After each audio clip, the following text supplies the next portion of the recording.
இந்த மாதிரி ஒரு புள்ளிய நம்ம பெத்தன்னு தெரிஞ்சிருந்தா அவனை கருவிலேயே சாக வச்சிருக்கணும். ஆமா தலைவா, நேத்து நங்கநல்லூர்ல இருந்து மரமேல் நகர் ஒரு சவாரி, ஒரு அம்மாவும் ஒரு பையனும் ஏறினாங்க. அந்த அம்மா அவன் சொல்லிட்டு வரான், அம்மா நான் வாரம் வாரம் வந்து உன்னை பாத்துக்கிறேன், நீ பயப்படாதம்மா, என்னால எல்லாத்தையும் சமாளிக்க முடியல, ஒரே சண்டை வருதுமா உன்னால அப்படின்னு சொல்லின்னு வரான். நானும் எதுவும் கண்டுக்கல, வேற அவங்க ஃபேமிலி மேட்டர் நினைச்சு நான் பாட்டு வண்டி ஓட்டிட்டு போயிட்டு இருக்கேன். தலைவா, பெருங்கோளத்தூர் தாண்டோன்னு ஒரு டீ கல்ல நிப்பாட்ட சொன்னா, நானும் டீ கல்ல நிப்பாட்டினேன். டீ சாப்பிடுவேன்னா நானும் போய் டீ சாப்பிட்டேன். ஆனா இந்த காப்பி அம்மா கிட்ட கொடுத்துட்டு வாங்க, காப்பி எடுத்து போய் அம்மா கிட்ட கொடுத்துட்டு வந்தேன். கொடுத்துட்டு வந்து சாப்பிட்டுன்னு இருக்கிறேன். அந்த இடத்துல அவங்க அப்பாவுடைய நண்பர் ஒருத்தர் வந்தாரு. வாங்க அங்கிள், எப்படி இருக்கீங்க அங்கிள் பேசியிருந்தான். அவரும் பேசியிருந்தாரு.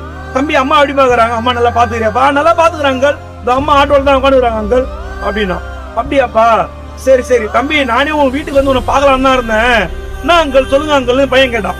அதுக்கு அவர் சொல்றாரு, தம்பி அப்பா சாவறதுக்கு முன்னாடி 75 லட்சம் ரூபாய்க்கு இன்சூரன்ஸ் போட்டு செத்துட்டாரு, அது கார்டியனு உங்க அம்மா தான் அப்படின்னு சொன்ன உடனேயும் இந்த பையனுடைய ரியாக்ஷனை பாக்கணுமே நீங்க.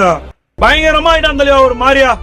எனக்கு ஒண்ணுமே புரியல. சரி அவங்க ஏதோ பேசுறாங்க, நம்மளுக்கு எது தேவையில்ல விஷயம், நம்ம கம்மன்னு நேரா வந்தான். அங்கிள் வாங்க அம்மா பேசுங்க அப்படின்னு நேரா வந்து அவரை வந்து அவங்க அம்மா சொல்றான். அம்மா, அப்பா இந்த மாதிரி இன்சூரன்ஸ் போட்டு வராமே, உனக்கு தெரியாது, பிள்ளைங்க நாங்களாம் இருக்கிறோம், எங்ககிட்ட வார்த்தை சொல்லியம்மா. அந்த மனுஷன் சாவறதுக்கு முன்னாடி யாரையுமே நம்பல. ஏன்னா இந்த காலத்து புள்ளிகளை பத்தி அவருக்கு தெரிஞ்சுக்குது. அதனால தான் மனைவியை மட்டும் காடினா போட்டு அவர் உயிரை விட்டுக்கிறாரு.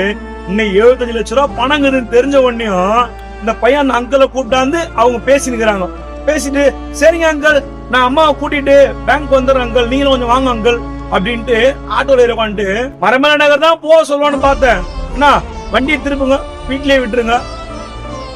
எனக்கா பாதி விஷயம் காதுல கேட்டது, இங்க நடந்ததெல்லாம் பார்த்த பாருங்க, நல்லா தெளிவா எனக்கு புரிஞ்சு போச்சு.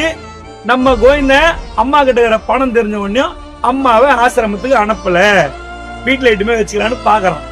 இப்ப புரிஞ்சுதுங்க அவங்களுக்கு? பணம் இருந்தா தான் பெத்த தாயை கூட இந்த காலத்துல பாத்துக்கிறானுங்க, இல்லைன்னா நடுத்தருல ஒண்ணு விட்டுருவானுங்க. இதுதான் இந்த காலத்து பசங்க.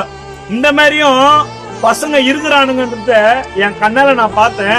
இந்த விஷயத்தை பத்தி நீங்க என்ன நினைக்கிறீங்கன்னு கமெண்ட்ல சொல்லுங்க.